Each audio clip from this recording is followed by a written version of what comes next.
Kugan Cassius for IFL TV in association with Macklin's Gym Bar.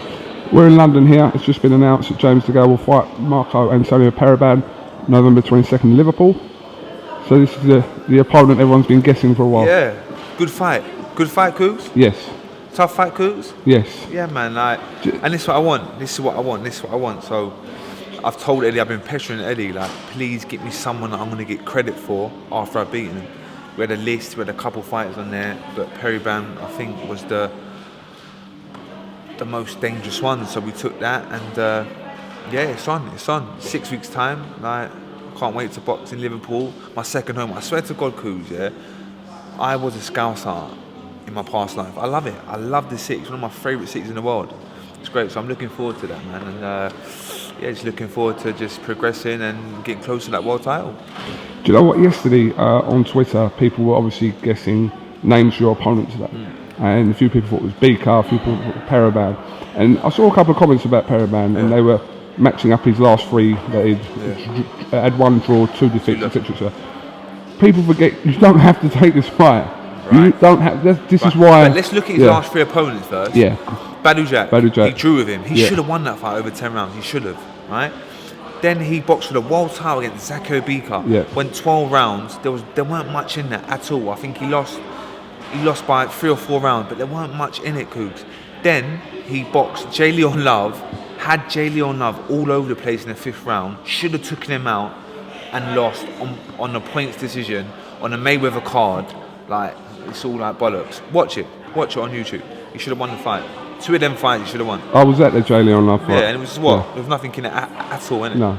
And he had him out in the 4th round and didn't take his shine and take him out. But you said in the press conference that Eddie Hearn toyed with the idea of getting you like an 8-rounder or something like that, and you were adamant that you weren't doing that. I said I do not want to have one of them routine 8-rounders against one Polish guy that just tucks up and I'm just going to bang it in 2 rounds. I don't want that. I wanted to fight someone that I'm going to get credit for after beating him.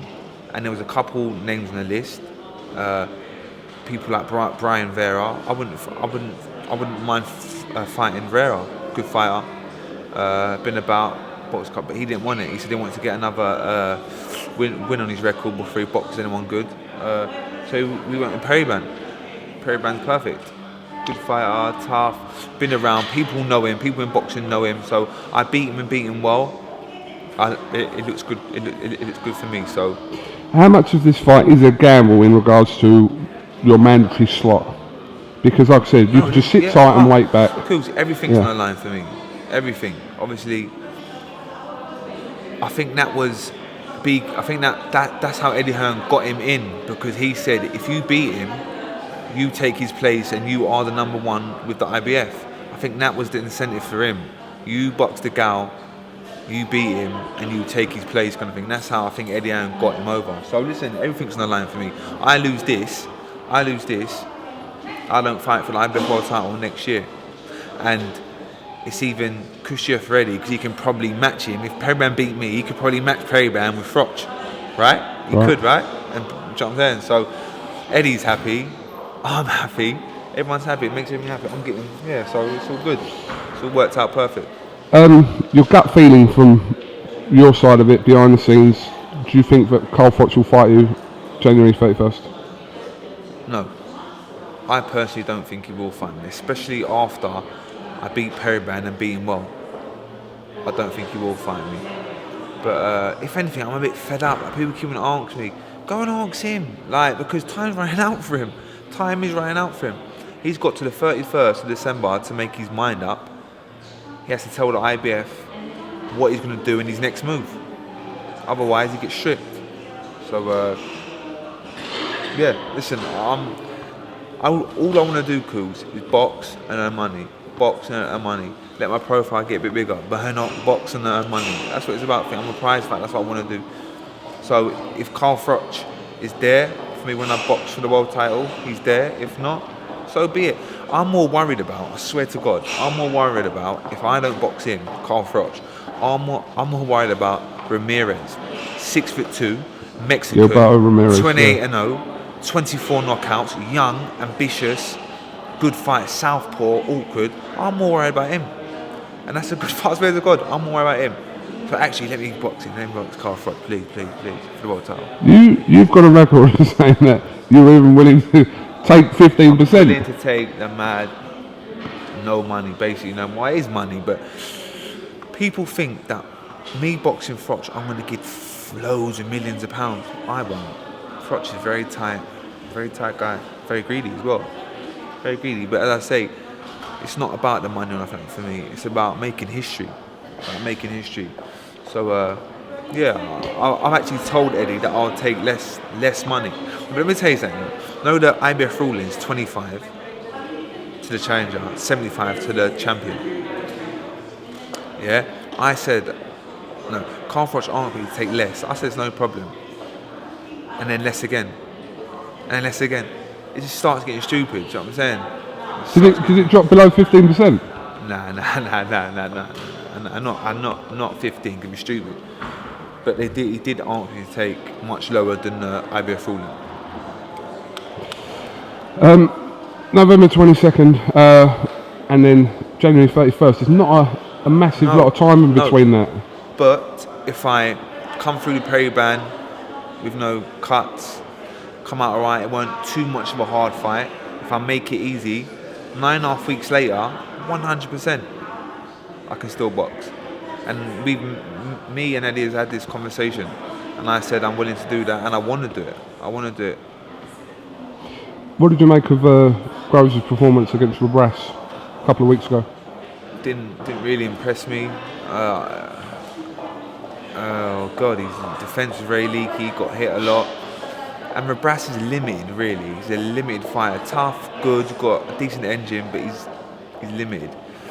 If he boxed me like that, he'd get taken out.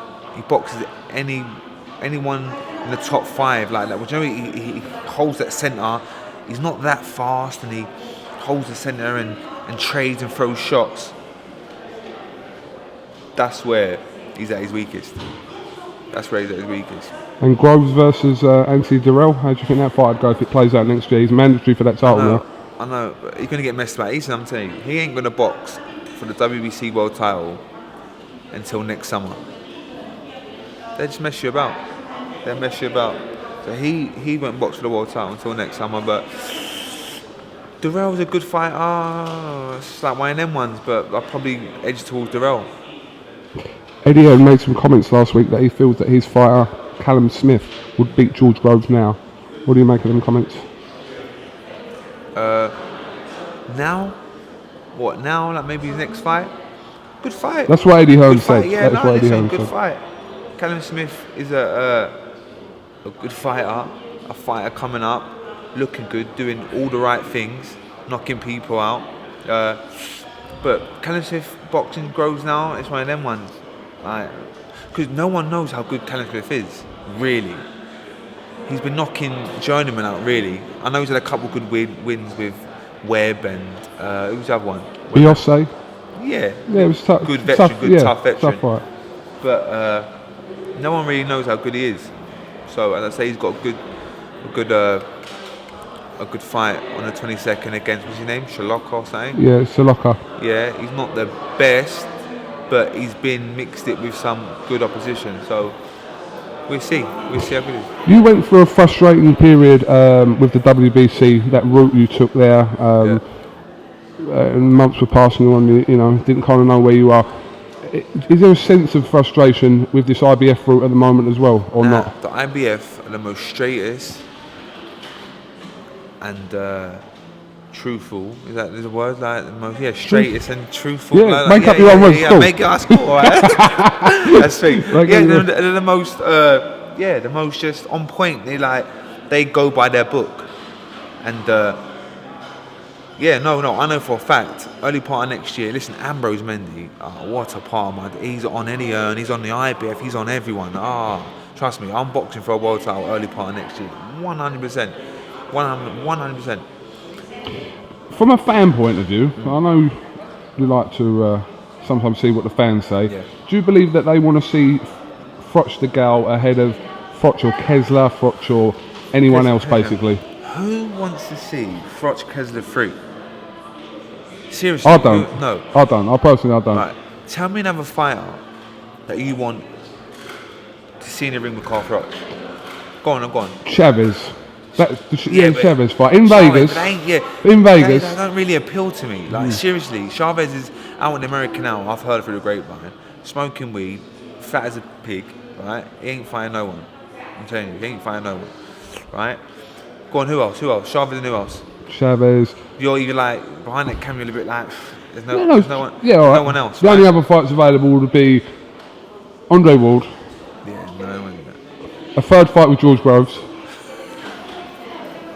Even you're laughing. No. A third fight with George Groves. Yeah. Or one of the other champions, which will be. There's no. You're like struggling, right? You're struggling.